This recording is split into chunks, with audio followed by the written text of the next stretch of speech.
this video, I will help to discuss what is the difference between buying a new house, what we call a primary sale, versus a pre-owned home, what is a subsale. So finding your ideal home, keep in mind that there's a 1 year gap from the previous video. What happened? Basically the pandemic. So I took a bit of a break and I was moving around quite a bit.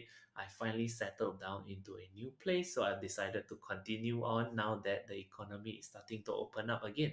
So I'll just hide my video quickly to make it a full screen view, and just let me just load up the slides. So here we go. Now, you might be wondering, what is the difference or advantage of buying a new house versus a subsale? Which one is better for you? And sometimes you think that why not just buy a brand new home from the developer instead of buying something that's already old and been there.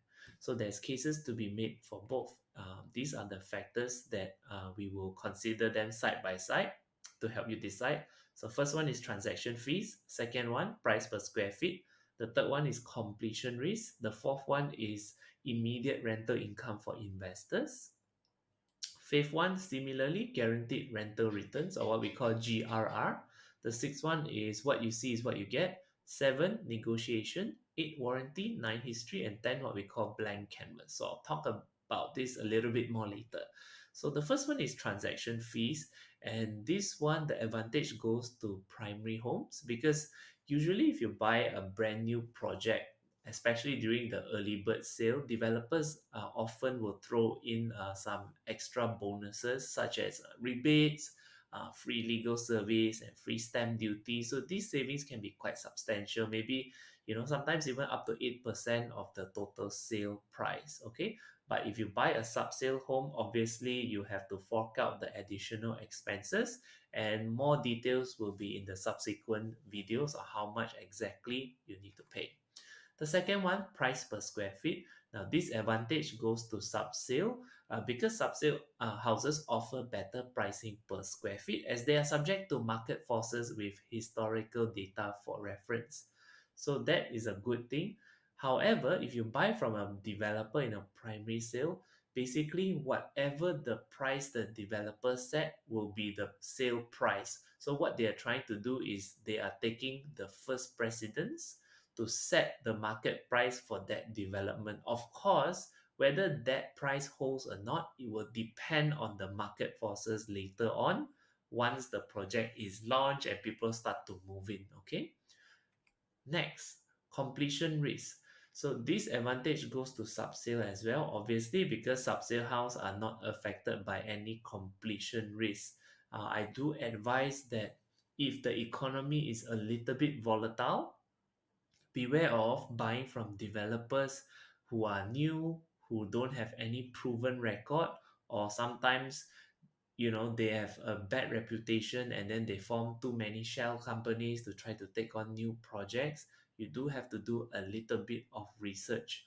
If you want to buy a primary home and you are brand new in the industry, better to buy from a reputable developer, okay? Because otherwise, the not so reputable ones, sometimes they may go bankrupt and they may not fulfill the obligation to you, the investor.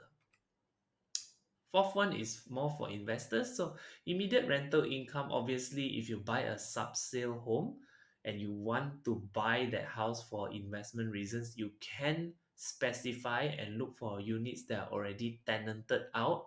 And if you want to consider it as an investment, and the tenant will follow you, the new owner, so you can create the contract in such a way. Okay. Fifth one is what you see is what you get. Again, this advantage goes to the subsale home because you buy it as it is, as per the conditions of the sale. For primary homes, you may have to wait up to 4 years to completion. So what you're buying essentially is you're going to the sales gallery, you're looking at the brochure, you're looking at, the various marketing materials, but the house is not built yet, and sometimes there could be some changes from the point where you make the purchase to the point where the project is actually built for various reasons. Okay. Next one is relating to negotiation. So you can often negotiate, especially in the buyer's market, when there is more supply than demand in the market. Okay, so for subsale homes, you can definitely shop around. You can talk to agents, you can go to portals, you can see the house, the condition, and then you can always negotiate which one you like more. But for primary homes, you don't have that option. Next one is relating to warranty.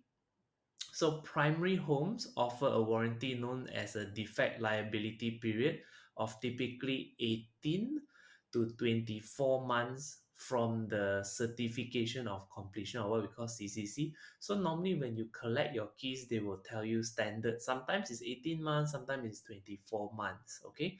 But for a subsale home, I advise you, if you really like the house, you have to bring in a contractor friend, an architect, or ID person or renovator to at least inspect the home first, to look for any potential pitfalls. So, for example, for any leakages, or check if the structural integrity of the property is okay. Seven is history.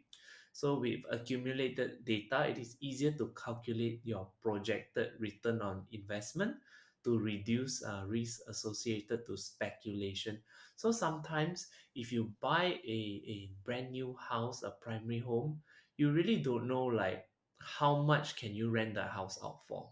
Whereas if you buy a subsale, you can easily go to the property portals and then look at what the market price is for rental, and of course you can decide whether you want to rent out semi-furnished, unfurnished, or fully furnished. And you can use what you see in the portals as a guideline basis to help you decide, so you can easily calculate your ROI if you're an investor. The next one is what we call a blank canvas.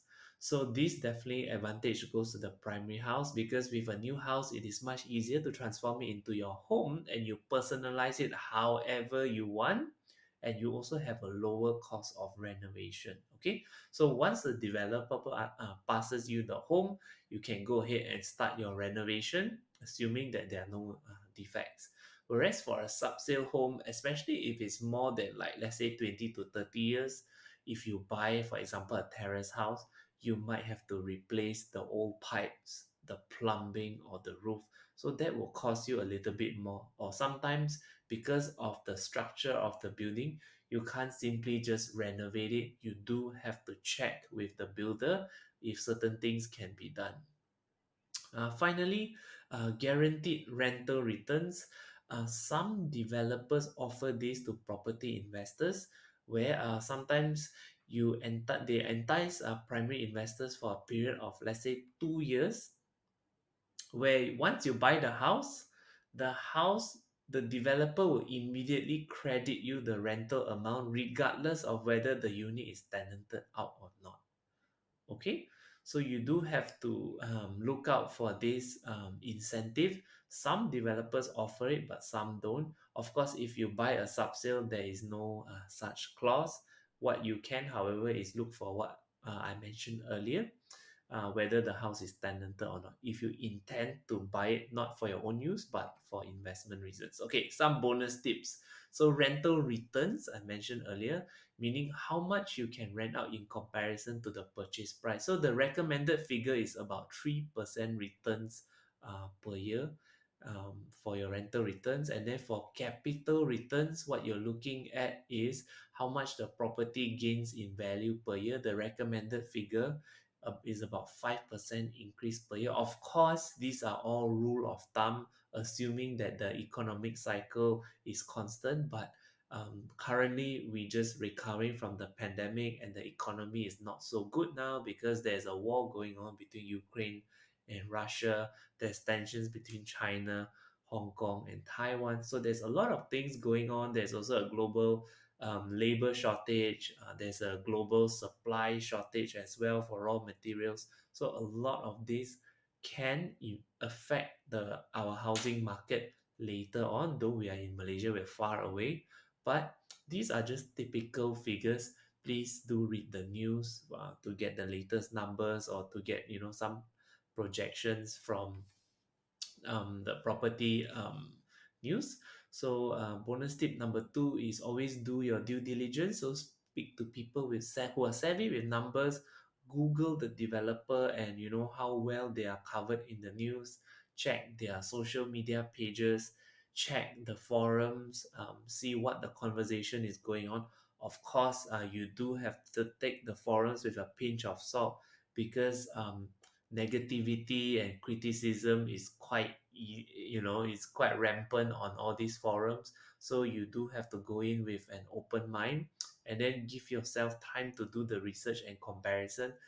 Just because a developer is offering you a really good deal with a crazy time limit, don't take it because buying a property is a lifetime decision.